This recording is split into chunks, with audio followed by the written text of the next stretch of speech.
Hello ladies and gentlemen, and welcome to the Joe of Stick. Stickhead here with your Atari ST gaming channel, and today we're playing Barbarian, the one-on-one beat-em-up Barbarian from Palace Software, not the Psygnosis one, don't get confused.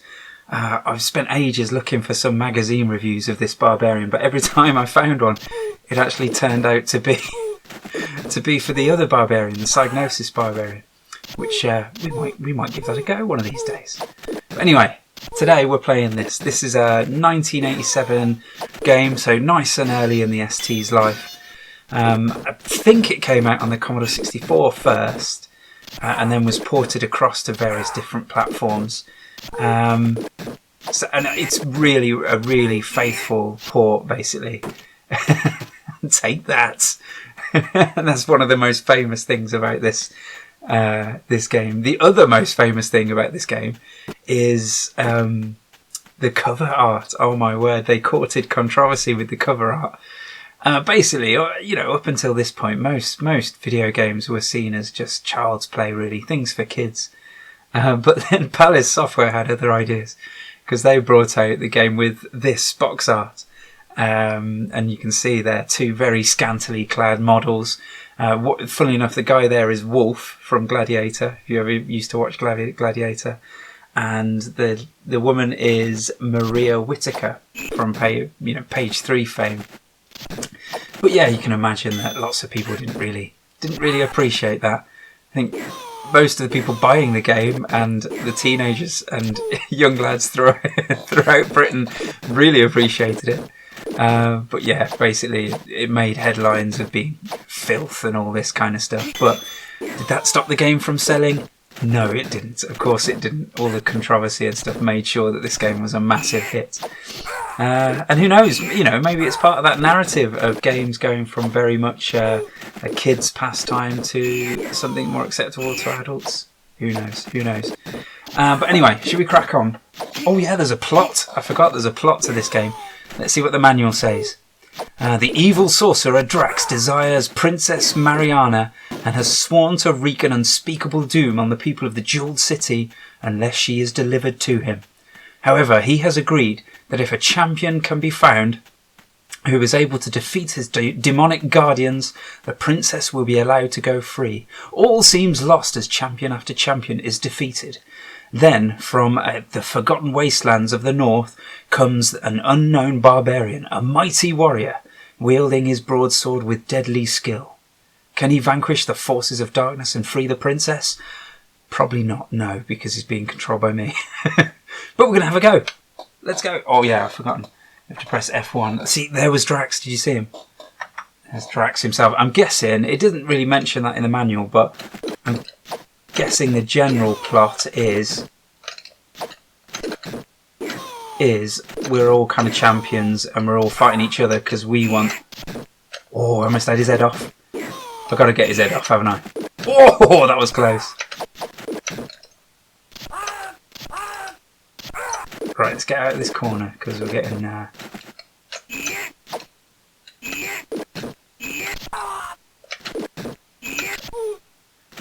I'm going to die here trying to chop his head off. Oh, there we go. It's got to be done, hasn't it? Got to chop the head off. But yeah, as you can see, it's a one-on-one beat-em-up. Various different moves enacted by the joystick. You can move left and right, you can duck, you can jump, I think. Though the jump isn't particularly helpful. Oh, until the last stage, that is. Oh, the new scenery. Oh my word, I almost got my head chopped off. And I imagine it's going to get progressively more difficult. Oh! He blocked me. Cheeky, what's it? There he goes. His head's gone again. So yeah, loads of different moves by pressing different directions, and then you can press fire in different directions to get different moves as well. You can block, though that's not something I've ever done skillfully. A couple of times by accident, maybe. New background graphics. Ooh, back to the forest. So funny, he just got his head off straight away. Out of it, that's my move. Alright, this guy seems a bit wiser to the whole head chop than the last one. Alright, with the rolling. You have some rolling.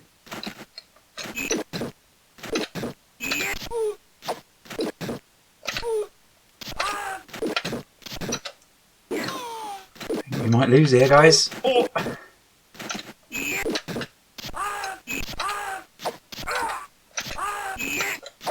Oh, I thought I had him then. Oh, that was close. No, I think he's got us. He's got us. Oh, gutted. Oh dear. Sometimes I concentrate a bit too much on the head chop rather than trying to defeat him. Never mind. We'll have another crack.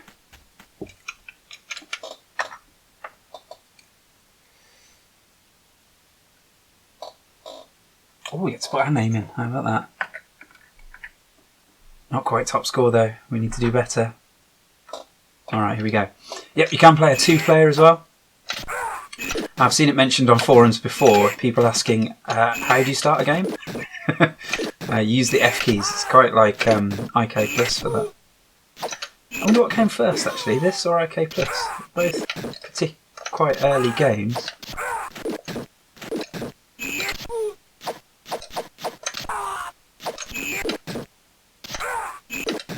Yeah, the second fighter was much easier to chop his head off than this guy. It's turned into a kicking competition. Oh no, he's going to beat me! Oh my word! Lost to the first guy. How shameful is that? Can't skip this. It's a shame. It's the little imp drags your corpse off the battlefield.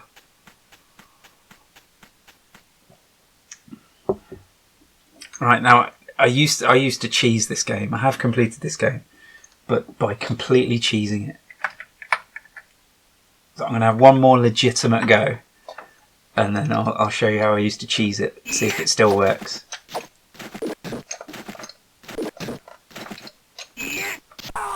Oh, almost had his head.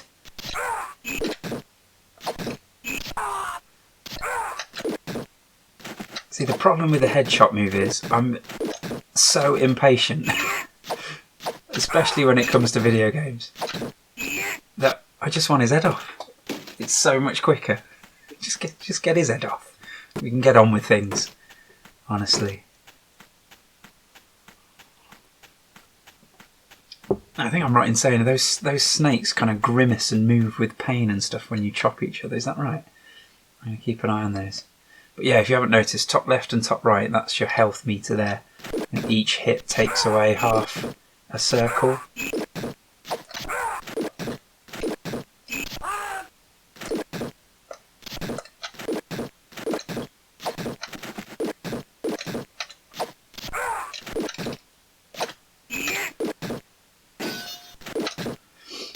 Those occasional clashes of swords are pretty cool.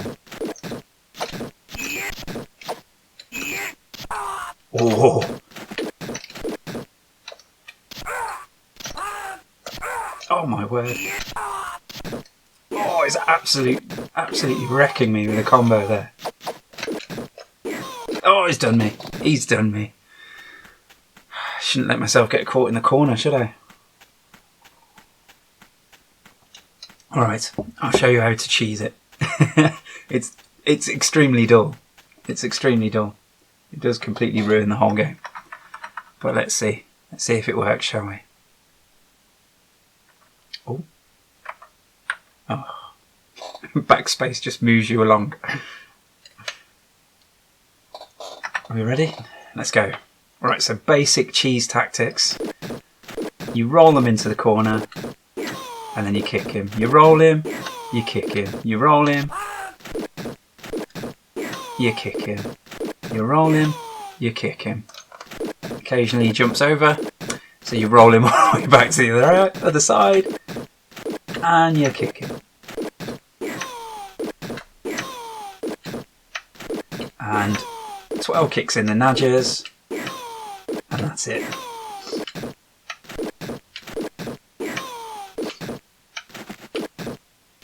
Oh, he's got me. Got a sneaky hit in there. Oh, I've lost the timing now. There we go. And basically, it doesn't matter how hard the opponent gets, you just keep doing that until you get right to the end. So in that vein, that's how we shall meet Drax.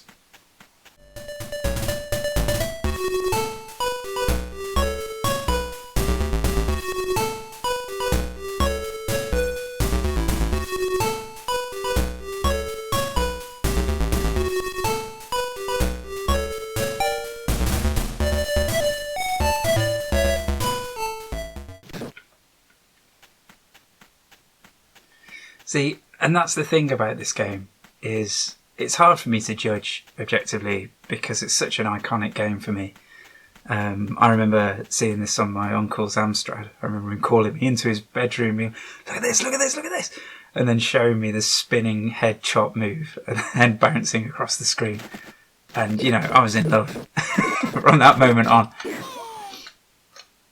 And it was I remember it being a good port on the Amstrad. I don't know, maybe time hasn't been kind to it, but I'd have to have a look and confirm that. But is it actually a good game? I mean, what kind of game gives you a roll like this that's so overpowered? You're basically invulnerable while you're rolling, so why wouldn't you be rolling? You should be rolling all the time, basically. And if you're not, why not?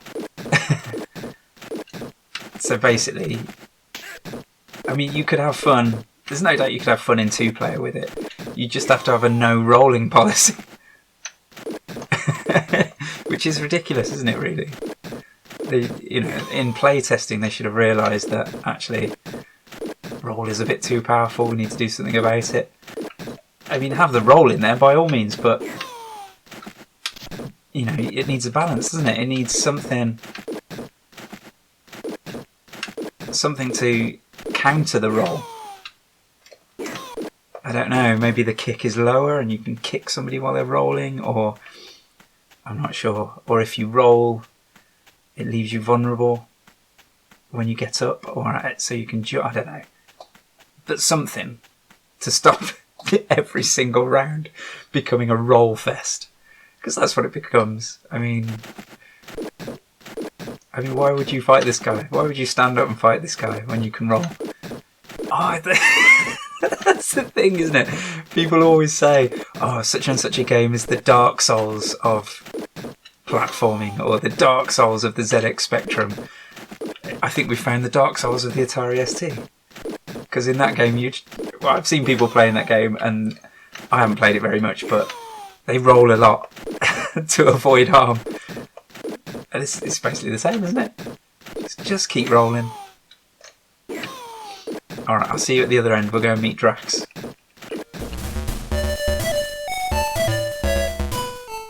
I mean, it is ridiculous, isn't it? The most powerful... It's a sword fighting game, right? They give you these great big bloody broadswords, and the two most powerful moves in the game are roll and kick. It's just not on. Alright, we're going to meet Drax. Is it Drax time? Oh, blimey.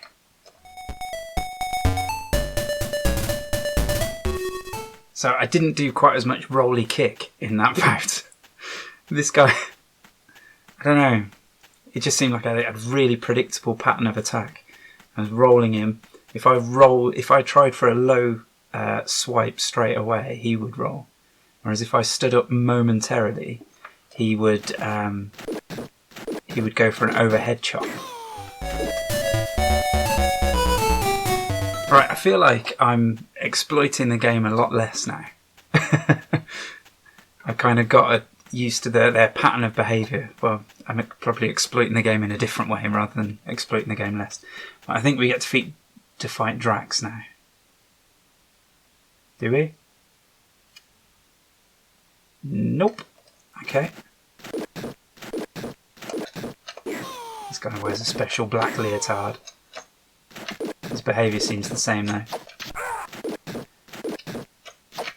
So basically, roll, stand up momentarily so he thinks he can attack you. And then he does an overhead chop. If you attack instantly, he just rolls into you.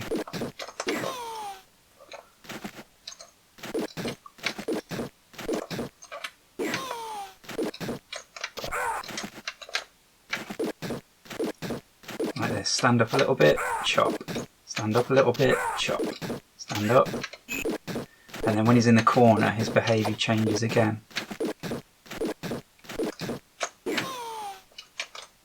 Sometimes going for the headbutt, which allows you to kick. But there you go, done. Slightly less exploity than just rolling him into a corner and kick him in the head repeatedly. At least I'm giving them a chance to attack. Alright, it's got to be Drax time now, surely. There's Mariana, bless her. We'll have you out of that ridiculous bikini shortly.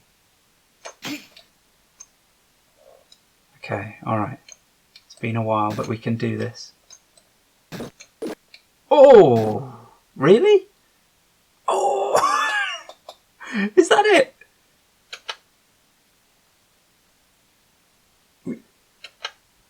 Oh my word, I don't believe it. After all those fighters, you get a single chance. Oh. I don't believe it. How ridiculous. Oh, I'm going to have to try that again, but not right now. I think I've probably had my fill of roly kick. Anyway, that's Barbarian. Barbarian. Right, I did find some reviews in the end, despite many dead ends. Let's see what we got. So I found Ace. Ace gave it a 640, so not a great score. And they said it was a disappointing conversion of the chop and slash shocker, with graphics little improved from the Amstrad and C64 versions. And that's true, to be honest. I mean, the sprites are very much just the C64 ones. If I remember rightly, even on the Amstrad, they're very similar. They haven't even added any extra frames of animation or anything. You can see how jerkily they move, so I do kind of agree with that. But what that does mean is that the gameplay has made it over completely intact, and the gameplay, apart from roly kick, is pretty good. What else have we got? Very good digitised sound effects have been included, but the animation looks jerky and isn't really what we expect of an ST game. So even in the early days, they were expecting better graphics. And to be fair, I mean, keep the same characters and the same frames of animation, but they could have added some shading and stuff like that, a bit more detail on the face or something. It wouldn't be that hard to do, would it? Anyway, what did CVG say? Computers and video games hit, they said. The sound effects are absolutely stunning. Sampled chops, the clang of steel, grunts of pain, and if you ever sever your opponent's head in a shower of gore, the squish and thump of the bouncing bonce. It's the little things that make Barbarian so great, the way the victor kicks the loser's corpse and flourishes his sword. The grotesque mutant, that's a bit harsh, isn't it? The gorgeous sound samples. Unless you have a weak stomach, you should tie on your loincloth, sharpen your sword and dash out to the nearest bazaar for a copy of Barbarian right away. So there you go. Computers and video games loved it. And I was very much in that camp when I was playing this. From my first go on the Amstrad version to when my uncle got his ST and said, look, they've got Barbarian on it too. We were just blown away by the sound effects. You know, it's the same game, but more colour and better sound effects. An absolute winner. So yeah, we loved it. I mean, the whole controversy over the cover just completely passed me by. I had no idea about any of that. We were obviously made of sterner stuff. But, you know, it didn't even register. We just enjoyed the game, and especially two-player. I mean, as long as you've got a no-rolling policy, this game is great in two-player, and it's the constant threat of maybe having your head chopped off that keeps it exciting. Because even if you've only got one sliver of health left and your opponent is completely healthy, you can still win with a well-timed head chop. So that's a really good part of the game, I think, and it'd be nice to see that in more beat-em-ups. But anyway, that's Barbarian. Let me know what you think about Barbarian in the comments below. What system did you have it for? What kind of conversion was it? It'd be interesting to hear from people who had it on the Amiga, actually. I've never seen the Amiga version. And was it the same? I'd imagine. Early days, they tend to port over the ST version to the Amiga, so I wouldn't be surprised if it was exactly the same. But yeah, let me know what your experience of Barbarian was like, and I'll see you next time. Thanks for watching.